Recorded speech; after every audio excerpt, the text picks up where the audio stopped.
¿Se puede medir el discurso de los políticos de manera objetiva? ¿Se puede calificar lo que un político está diciendo solamente de acuerdo con herramientas técnicas y sin que influyan las emociones o las preferencias de quien lo está evaluando?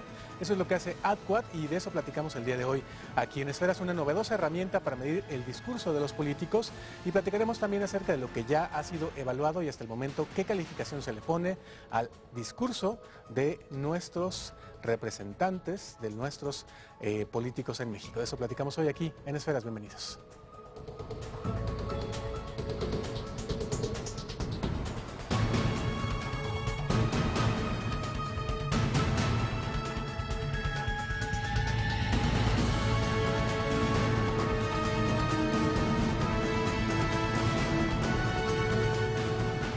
Y para platicar acerca de este asunto tenemos el gusto de dar la bienvenida a Carlos Páez, el CEO de AdQuad, que ya tú me dirás qué significa porque no me aprendí el nombre completito. Director general, CEO. Director Bueno, general. Los mercadólogos cuando diseñamos la herramienta nos recomendaron usar el inglés. Entonces, en español significa herramienta avanzada, herramienta de evaluación avanzada de la calidad del discurso, y en inglés es Advanced Discourse Quality Analysis Tool. Y tenía la idea de jugar con el adecuate para que pudiera ser un producto que funcionara en distintas lenguas. Eso significa. Entonces es una herramienta de evaluación cuantitativa del discurso político. Muy bien, entonces desde el nombre están declarando lo que están haciendo ustedes. Correcto, correcto. El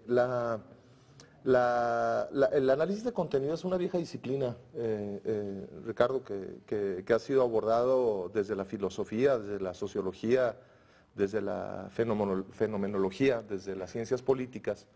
Y nosotros tenemos una empresa que se llama Gestión Orientada al Humano, que fabrica tecnología aplicada a lo social, y estando en un proceso organizacional para encontrar un método de fabricación de consenso organizacional, hicimos una investigación cualitativa profunda que nos llevó a tener una intuición que es, dicen, el inicio del método de la ciencia, ¿no? Que es, si el discurso se puede construir, se puede desconstruir.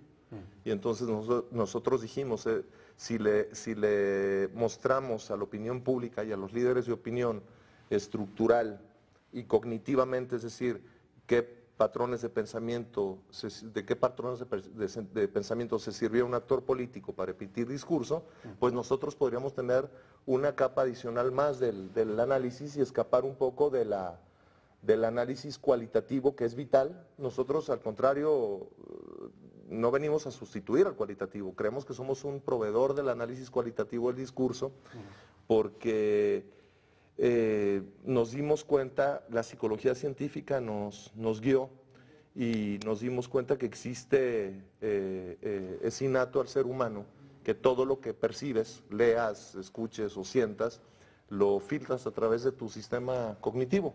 Y este sistema cognitivo es ese sistema que te hace reconocer que eres un primate con genética. Luego tienes una cultura concreta, tú eres de la cultura como yo de la ciudad de Guadalajara, y después viene un tercer nivel, que es en qué circunstancia esa cultura naciste. Entonces, lo que estamos tratando nosotros es como de descomponer muy cartesianamente, primero, elementos estructurales que hagan saber si un discurso tiene la comunicabilidad necesaria, y por otro lado, los patrones de pensamiento, que te explicaré más tarde cómo se construyeron, te hacen decir qué tipo de ideas transmite un actor político, si se exceden datos, o en emociones, o en racionales negativos, o en racionales positivos, o en propuestas. Y como dices, tenemos un instrumento, digamos, que ya debe tener más de 150 evaluaciones hechas, 3 experiencias en campañas políticas fuera de México, y lo que pretendemos es darle a la opinión pública una manera distinta de ver el discurso. Y tú me preguntabas antes de entrar al estudio si creíamos que podríamos incidir en la opinión pública. Yo creo que ese es el gran reto, ¿no? Veamos si los líderes de opinión, una vez que se vean evaluados, deciden cambiar su forma de expresar las cosas, o si quienes somos simplemente opinión pública y leemos y nos la hacemos, decimos por qué me gusta leer o escuchar al líder de opinión que me gusta escuchar. Digamos, tratar de producir una autorreflexión en el que emite y en el que escucha discurso, ¿no? Cuando yo tuiteaba acerca de este asunto, cuando ustedes hacían una presentación en el Centro Universitario de Ciencias Sociales y Humanidades, el CUCH, había un debate por ahí en Twitter porque decían, es que eso del análisis del discurso es una jalada porque es muy subjetivo, depende de quien lo analice y depende de también sus preferencias políticas y demás.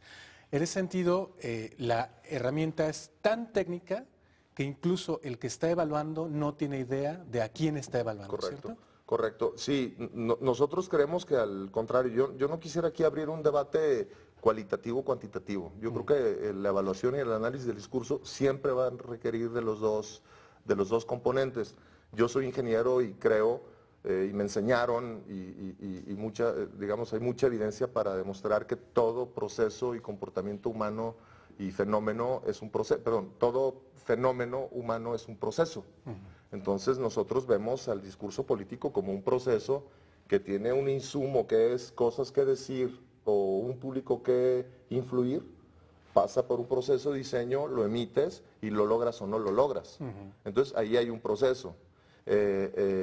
Y alguna vez tuve una charla interesante con uno de los gurúes del análisis político tradicional, cualitativo, y me decía exactamente lo que me decías tú. Me decía, es que ustedes están entrando a ver esto como una cosa matemática y no como el contexto, lo ideológico, lo político, la circunstancia específica. Nosotros les decimos, es que es exactamente al revés. Nosotros creemos que en la medida en que ustedes tengan evaluada la calidad estructural, o sea, que tenga los elementos mínimos de comunicabilidad y que tenga los patrones de pensamiento apropiados para el propósito, porque hay patrones de pensamiento, hay discursos en los que conviene ser 100% emocional. Es decir, no hay discurso perfecto, hay discurso oportuno y hay discurso apropiado, que influya. Digamos, no es que nosotros estemos buscando la fórmula del discurso oportuno y siempre influyente. El discurso tiene que ir cambiando, ¿no? Entonces, nosotros creemos que la subjetividad viene más de lo cualitativo. Por lo que te decía, si tú eres un analista cualitativo del discurso, revisas el discurso. Si tú tienes un sistema de creencias de derecha y te llega un discurso de izquierda, es muy difícil que no filtres lo que estás percibiendo y que no es muy difícil, es imposible. Claro. Los psicólogos científicos han demostrado que es imposible que no lo pases por tu propio filtro y que entonces califiques las ideas y el contexto. Lo que nosotros hacemos es justamente lo contrario. Yo nunca he evaluado un discurso, yo participo en procesos de análisis porque me parece que esa es la forma de mantener aún mayor subjetividad. El proceso de cegado es un proceso exquisito para quitarle toda huella de identidad al discurso, de manera que quienes evalúan no saben que están evaluando. Y te contaba que me he encontrado chicos con determinada preferencia que se sorprenden de un discurso que cuando saben quién era el hombre se van para atrás, ¿no? Un discurso que ellos evalúan bien. Un discurso que ellos evaluaron bien y que dicen, me gustó ese discurso, entonces le dices, bueno, pues fue tal persona, y dices, no lo puedo creer, ¿no? Entonces, nuestro trabajo es que sea, lo que diga el actor es que estructuralmente tenga un argumento principal, una lógica de la argumentación, un tono emocional apropiado, unos soportes a la argumentación, datos, cifras suficientes y un cierre apropiado en lo estructural. Y en lo cognitivo tenemos 5 patrones básicos que... Si quieres, déjame te interrumpo ahí para que después de la pausa platiquemos con amplitud de esos patrones, porque ahí es donde está la clave. Al cruzar esas variables que nos estaba platicando y los otros aspectos que vamos a ver después de la pausa, se da una calificación de ese discurso y se va a sorprender porque el discurso que más matracas despierta y más aplausos no necesariamente es el mejor. De eso platicamos después de la pausa, no se vayan.